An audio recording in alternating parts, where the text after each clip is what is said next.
Hi, Acadiana. Meteorologist Dave Baker here on a Wednesday. Today is August the 27th. This is a pre-recorded version of Let's Talk Tropics, so this is fairly early in the day, close to 8 o'clock in the morning, but will be posted a little bit later on this morning over on YouTube. But this is just kind of an update of what's going on. Fortunately, things are very, very quiet across the Atlantic Basin, especially due to the fact that we're approaching the peak of the hurricane season, but there might be some potential here, maybe a week and a half down the road. We'll look at some of the outlooks and also look at some of the models here real quick as we go through the next couple of weeks. First, I want to show you what's going on the radar. Again, this is fairly early in the day, so a lot of the showers and thunderstorms have been in the offshore waters, although there have been a few spotty showers that have made their way up to the I-10 corridor.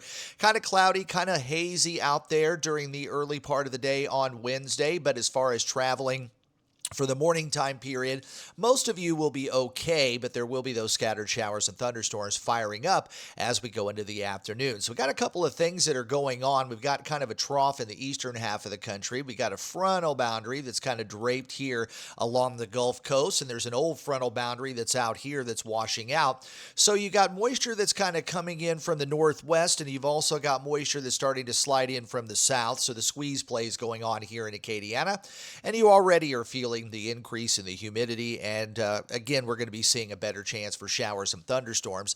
Boating will be fine as a general rule, although with the scattered showers and thunderstorms, winds and seas will be a little bit higher. I would expect winds out of the east today about 5 to 10 knots and seas running about 2 to 3 feet. So you can see we do have that flare-up of thunderstorms in the offshore waters, but nothing tropical going on. And occasionally, when you have an old frontal boundary that's draped over the Gulf waters like we have out here, sometimes you can get a little bit of a low that might develop along that and kind of scoot off toward the northeast. Not really seeing any evidence of that, nor are we seeing any of that in the computer models either. We do have kind of what's left of a tropical wave here along the west coast of the Bay of Campeche. That's going to go ahead and work its way inland and should not be any issue for the Gulf waters. As far as the beaches, nice walk on the beaches there this morning over in Panama City Beach, and a little more cloud cover as you work your way westward over to Orange Beach, and a little cloudy and hazy in Dauphin Island. And then farther off toward the west off the Texas coast, you can see that there are some thunderstorms out in Galveston Bay and points offshore, but still not a bad morning there over in southeast Texas. So let's get started with Tropical Storm Fernand, which is really kind of fizzling out. And we still have the 4 o'clock advisory. The 10 o'clock advisory hasn't come down yet, so I'm going to leave a link to the 10 o'clock advisory down in the description below. At this point, Fernand is really just kind of hanging on as a tropical storm with winds at 45 miles per hour. We don't think it's got a whole lot of time left before it starts to transition to more of a non-tropical system, but really that's the only thing we've got out there on this August the 27th. So that is great news that not only Fernand didn't get too strong, it missed Bermuda and now is making its way out into the northern part of the Atlantic.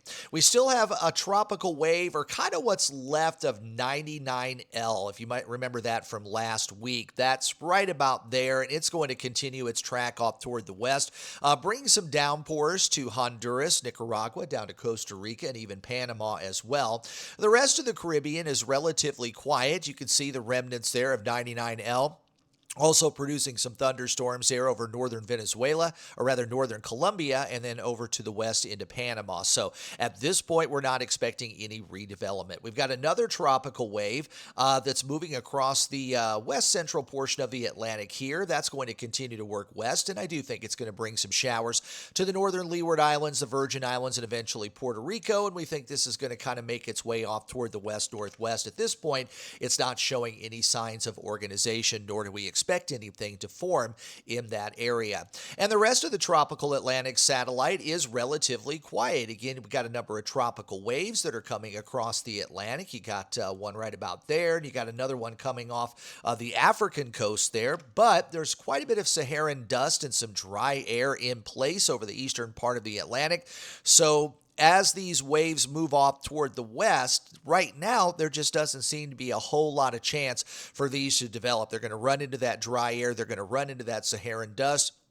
So anything that's trying to just get itself together or form, and when it's in its early stages of development, when you've got dry air and Saharan dust air, it really inhibits development. But we'll keep an eye on that wave. And we've got another wave that's a little bit farther off toward the east that's over Africa.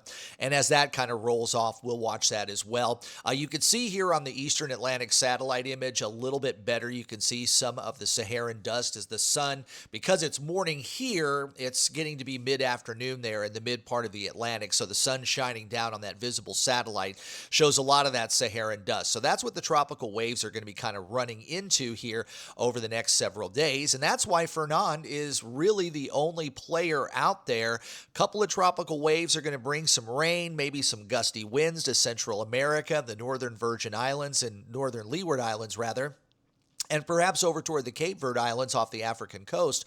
But outside of that, we're really not seeing any tropical development likely here over the next several days. The new Global Tropics Hazard Outlook also came out yesterday, so this is the updated version, kind of looking at week 2 and week 3. So after Labor Day, there's still a slight chance for some formation over the central part of the Atlantic, but the following week might look a little bit more promising for action out in the middle part of the Atlantic. But you also see that the Bay of Campeche and the western part of the Caribbean also starting to light up as well as we get toward the latter part of August. And we start to roll our way back into September, that Central American Gyre starts to get started again out here. So you get these disturbances that kind of rotate around that big low pressure area. And occasionally something will develop out here off the Honduran or Nicaraguan coast and then try to work its way into the Gulf. So that might be what is going to be starting to go on here as we get into the second and third week of September. So remember, the peak of the hurricane season is on September the 10th. But here along the Gulf Coast, we really try to keep our eyes open at least halfway through October, because even though some of the bigger hurricanes and the longer running hurricanes will come from Africa and move across the Atlantic, as you get into September and October, again, that Central American Gyre starts to wind up, and you might get something developing a little bit closer to home. And if you get something over the Western Caribbean or the Bay of Campeche, history has already told us that during the months of September and October that sometimes you can get some pretty significant storms and hurricanes to develop out of that Central American Gyre. So don't let your guard down just yet, even though it's been a relatively quiet hurricane season. Wait, I take that back. It's not been a relatively quiet hurricane season. We're actually kind of running on schedule for what a normal hurricane season would be. And most of the forecasts were calling for 1 or 2 named storms above the normal. So again, we're still pretty much well within the forecast range, but things could certainly get busy like it did back in 2024, more in September, October, and in the case of 2024, November was quite busy as well. The Euro-tropical formation forecast starting for next Monday, which would be Labor Day, and then going through that following Monday, which I believe would be September the 7th, any tropical cyclone that would try to develop or track, higher chances still look to be there off the African coast.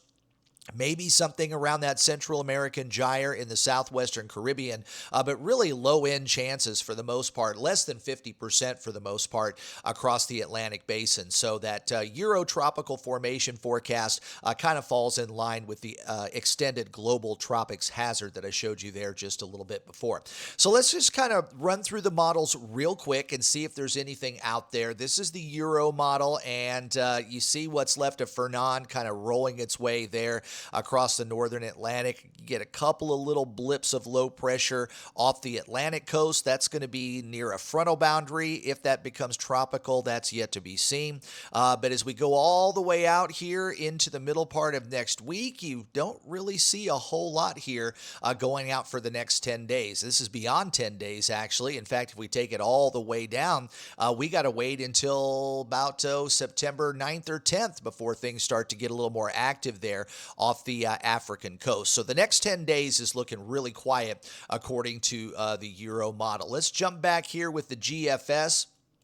And as we go through time, again, that little wave of 99L kind of works its way into Central America. You got a couple of lows that move there along the East Coast along a front. But as we go out a little bit farther, there's just really not a whole lot other than some lows on that front right off the Atlantic coast. But out in the Caribbean, the Gulf, and even out into the Atlantic Ocean, that ridge of high pressure stays strong, and there really aren't any significant tropical waves. I'm beyond 10 days now, going well out. This is September the 10th. And again, this model is staying relatively quiet all the way through the peak of the hurricane season, which is always great news to see. Real quick look at the Canadian model. Again, ridge of high pressure stays strong over the Atlantic. Not much going on across the central Atlantic or the Caribbean. Got a couple of lows there that will roll their way along the East Coast along a front, then just kind of round that ridge of high pressure. But as long as that high stays over the eastern part of the Atlantic, anything that tries to develop off of Africa here, going off beyond 10 days, should generally take more of a westerly track, perhaps over toward the Caribbean. But the Canadian isn't showing anything. And we'll go ahead and finish off with the icon here. This only goes out 7 days, but you see a few lows along the East Coast. That's that old frontal boundary that'll be there. But even going through the next 7 days, the icon model likes to develop things a lot more than the other models do.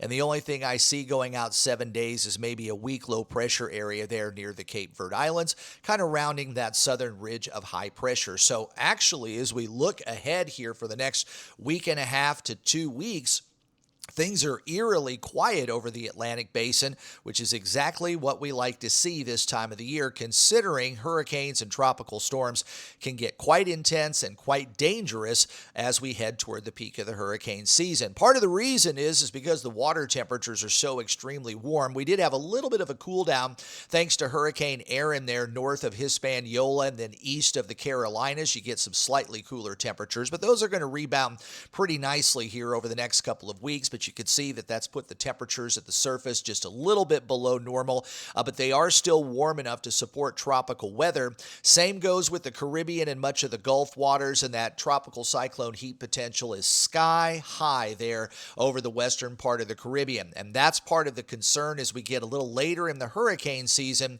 Will that Central American gyre start to fire up once again? And will some of these lows start to develop there in the Gulf of Honduras, or maybe over toward Jamaica, or even down toward Panama, and then start to slide off toward the northwest? If those kind of situations start to rear its ugly head, we could see some significant tropical weather, especially if it moves over that high ocean heat content. Wind shear has dropped off across much of the Gulf and the Caribbean, although it's still quite high over the eastern seaboard and out in the middle part of the Atlantic, close to where Fernand is kind of weakening. And then off the African coast, we've got a lot of wind shear there too, which would inhibit those tropical waves that are moving off the African coast. There's also a lot of dry air and Saharan dust in that area too. So those waves are not going to have a very good chance of development as they start to work their way off toward the west. And I think this is going to hold here for at least a week or so. And then we might see things heating up a little bit more again there off the African coast. Always remember, though, the peak of the hurricane season is September the 10th. So we are within 2 weeks of that. This week, next week, and the following week are generally considered the busiest time of the hurricane season. So the longer we can keep things quiet this time of the year, the better things go. But look at September's development and tracks. Just about the entire Atlantic basin is open for business. Sometimes you see a little more action there along the northern Gulf Coast, too, during the month of September. So, again, just because things have been relatively quiet, this is not the time to let your guard down just yet. Well, I hope you enjoy Let's Talk Tropics. If you do like this video, subscribe to my channel and also turn on those notifications. Remember, you can hear my forecasts on Big 102.1, Planet Radio 106.7, and Freedom 95.1. And always, you can follow my social media pages for any other updates, both on Facebook and X. And thanks to everyone who subscribed to Acadiana Weather Today right here on YouTube. I'm Meteorologist Dave Baker. Enjoy the rest of your Wednesday, and I'll see you on Thursday morning for Acadiana Weather Today.